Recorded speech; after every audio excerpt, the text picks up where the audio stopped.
An airline takes a machine that weighs 200 tons, fills it with people and fuel, lifts it 6 miles above the ocean, and puts it down on a strip of concrete on the other side of the world. It does this about 100,000 times a day. Last year, the industry carried close to 5 billion passengers and took more than $1 trillion in revenue, the first trillion-dollar year in aviation history. So they must be making enormous profits, right? Not exactly. Across that entire $1 trillion, the industry kept about $36 billion. That is a net margin of 3.6%. Per passenger carried, it works out at roughly $7. $7. A $1 trillion industry, 5 billion people moved, and the profit on each of them is a coffee and a croissant, not per hour of flying, per person for the whole trip. The reason is that almost everything about a flight is already paid for before anyone earns anything. The aircraft, the fuel, the crew, the gate. So how do airlines actually make money? Money enters an airline through a seat. That sounds obvious until you look at what a seat actually is. It is not a product with a price. It is a slot in a cabin that gets sold and resold at a dozen different prices to people who will never compare notes. An average domestic economy cabin carries around 10 different prices for the identical seat. Same aluminium, same legroom, same arrival time. The person across the aisle is on a completely different deal, and neither of you knows it. On one Chicago to Los Angeles flight, the passenger in 14C paid $305. The passenger in 14D paid $612. Adjacent seats, same flight, double the price. Then there is a second stream, and it is much larger than most people assume. Bags, seat selection, change fees, priority boarding. The industry calls it ancillary revenue. Last year it came to $157 billion. Hold those two numbers next to each other. The fees came to $157 billion. The entire industry's profit was $36 billion. The fees are more than 4 times everything the business actually kept. Bags alone tell the story. American Airlines took $1.5 billion in baggage revenue in a single year. United, $1.35 billion. Delta, just over $1 billion. In the United States, checked bag fees came to more than $7 billion, up 162% in 5 years. Nothing about a suitcase changed in those 5 years. What changed is that the airline worked out the bag was a separate product, and that you would pay for it after you had already committed to the flight. And a fee has a quality a ticket does not. It does not need a seat. It does not add weight to the break-even calculation in any meaningful way. It arrives on top of a flight that was already going to happen, which tells you something about what the ticket is for. The ticket does not make the money. The ticket gets you on board where the money is made. Now follow the money out again in the order an airline actually pays it. The first bill is people. Pilots, cabin crew, engineers, ground staff, dispatchers, the person at the gate. Labor is now 28% of everything an airline spends, about $253 billion a year. That number moved recently. Wages have been climbing faster than inflation in a very tight labor market, and labor costs rose more than 7% in a single year.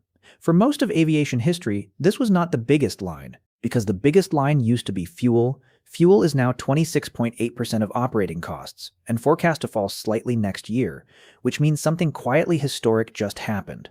Labor overtook fuel, then the aircraft itself. An airline either owns it, in which case it has spent $100 million or more, or it leases it, in which case the payment arrives every month whether the aircraft flies or not. Most of the industry leases. Roughly half the world's commercial aircraft are not owned by the airline flying them. That is a deliberate choice. Leasing turns an enormous one-off purchase into a predictable monthly bill, and it lets an airline change the size of its fleet without selling anything. It also means the airline is renting the single most expensive thing in the business. The lease does not care about the weather, the season, or how many people booked. It is due on the same day either way. Then maintenance, on a schedule set by regulators rather than by the airline.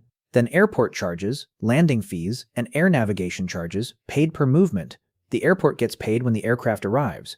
It does not ask how full it was. Added up, and 2 line items are more than half of what an airline spends. Neither of them changes if the last 20 seats stay empty. The plane costs the same whether you sell it out or not. Here is the part that changes how the whole aircraft looks. Because those costs are nearly all fixed, an airline is not really selling seats. It is selling a specific handful of them, and everything else pays the bill. There is a number every airline watches that passengers never hear about. It is called the break-even load factor. It is the percentage of seats an airline has to fill just to cover the cost of the flight. Below it, the flight loses money. Above it, the flight makes money. For American Airlines, that number is 78.9%. For United, 75.6%. Delta 74, Southwest 72.5, the lowest of the four. Sit with what that means. On a typical flight, roughly 3 out of every 4 passengers are not making the airline any money at all. They are paying for the aircraft, the fuel, the crew, and the gate. Delta breaks even at 74% and actually flies at about 85 to 86. So the profit lives in the gap, 12 percentage points of one cabin. Put that on a real aircraft. 180 seats. About 133 of them pay for the flight. About 22 of them are the profit. The remaining 25 fly empty. 22 seats. That is where an airline's money is. Not in the cabin, not in the route, not in the fleet. In the last 2 rows to fill. And look at the other end of that aircraft. 25 seats flew empty. On a business with a 3.6% margin, a quarter of the product was manufactured, carried across a continent, and thrown away. That is the part that makes aviation different from almost any other industry. A supermarket can sell yesterday's bread today at a discount. An airline cannot. The moment the doors close, every unsold seat on that aircraft is worth exactly nothing forever. Economists call it a perishable product. It is the most perishable product in commerce, not slowly spoiling like fruit, worthless in an instant at a specific time, every single day, on every single flight. And once you can see those 22 seats, the rest of the industry stops looking like customer service and starts looking like defense. Every strange thing an airline does is protecting them. The bag fee protects them because it is margin that does not need a seat. Boarding groups protect them by selling position in a queue. Overbooking protects them because an empty protected seat earns nothing at all. None of this is greed exactly. It is arithmetic. When 3/4 of your customers only cover your costs, the last quarter has to carry the entire business. Which brings us to the system that decides who sits in those seats and what they pay. It is called revenue management, and it is the most valuable software in the industry. The cabin is not one pool of seats. It is cut into fare buckets, segmented inventory, priced differently for a product that is physically identical. Same seat, same flight, 10 different prices. The system forecasts how many people will book at each price and when. Then it opens and closes buckets to squeeze the most revenue out of one departure. Cheap seats early, expensive seats late, and it deliberately holds seats back. As departure approaches, the system closes the cheap buckets and protects what is left for the passenger who books late and cannot shop around. The business traveler whose meeting moved. This is why the price climbs as the date approaches. And it is not because the flight is filling up. It is because the airline decided, weeks earlier, that seats sold in the final fortnight are worth more than seats sold in advance, and it stopped offering the cheap ones. Sometimes the price falls instead. That happens when the forecast was wrong, the aircraft is emptier than the model expected, and the system reopens a cheap bucket to protect the break-even line. A last-minute bargain is not generosity. It is a correction. Now go back to 14C and 14D. 14C booked 8 weeks out into a cheap bucket with no flexibility, $305. 14D booked 12 days out when the cheap buckets had already closed, $612. Neither passenger did anything wrong. They arrived at the same cabin at different points in a countdown, and the software had already decided what each of them would be shown. Airlines that adopted this reported revenue gains of a few percent.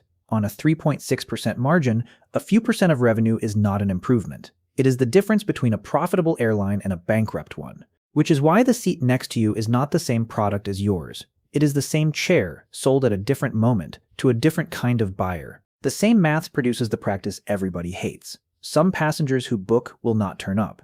The airline knows roughly how many because it has years of data on that route, that day, that departure time, so it sells more seats than the aircraft has. It is not a mistake, and it is not a glitch. A no-show leaves a protected seat empty, and an empty protected seat earns nothing at all. Overbooking is the airline refusing to let its most valuable inventory evaporate, and it usually works. In the United States, involuntary denied boarding runs at about 1 passenger in 40,000. The forecast is that good. When it fails, the airline pays up to 200% of the one-way fare for a short delay and up to 400% for a long one, which tells you exactly how the airline values that seat. It will risk paying you 4 times your fare rather than let the seat fly empty. That is not a company being careless with its inventory. That is a company that knows precisely what the last seat is worth. So who actually makes money in this industry? Start with the airlines that moved their own break-even line. Southwest breaks even at 72.5%. American at 78.9%. That 6-point gap is not a detail. It is 6% of every cabin, on every flight, every day, and it comes from flying one aircraft type, turning it around faster, and keeping the operation simple. A low-cost carrier is not mainly a cheaper ticket. It is a lower break-even line. The discount is what the structure allows, not what the marketing decided. Think about what a 6-point gap does over time. Two airlines fly the same route with the same aircraft and the same number of passengers. One of them starts making money 6 percentage points earlier in the boarding process than the other. Same flight, same day, same passengers. One is profitable and one is not. That is why fleet simplification matters so much in this industry. One aircraft type means one set of spare parts, one training program, one maintenance procedure. It sounds like a logistics decision. It is actually where the break-even line comes from. Then the lessors. Roughly half the world's commercial aircraft are leased. The lessor owns the metal, collects a payment every month, and never once worries about the load factor. If the airline fails, the aircraft is repossessed and leased to somebody else. Then the airports and the air navigation providers.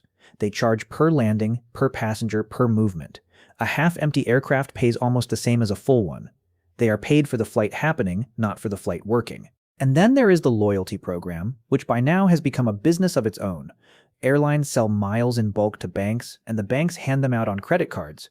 In some years, that program has been valued higher than the airline that owns it. That is worth saying slowly.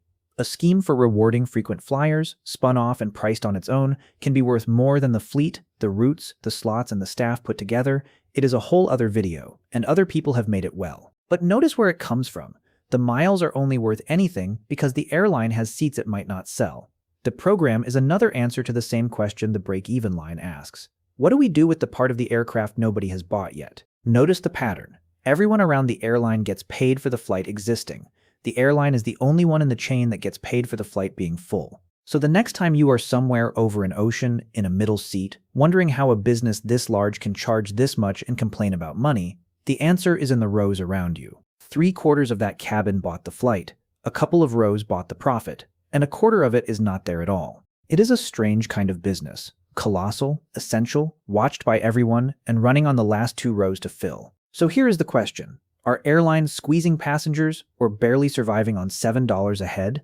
One word in the comments. And if there is an industry you want taken apart next, say so. Thanks for watching. If you will never look at an empty seat the same way again, subscribe.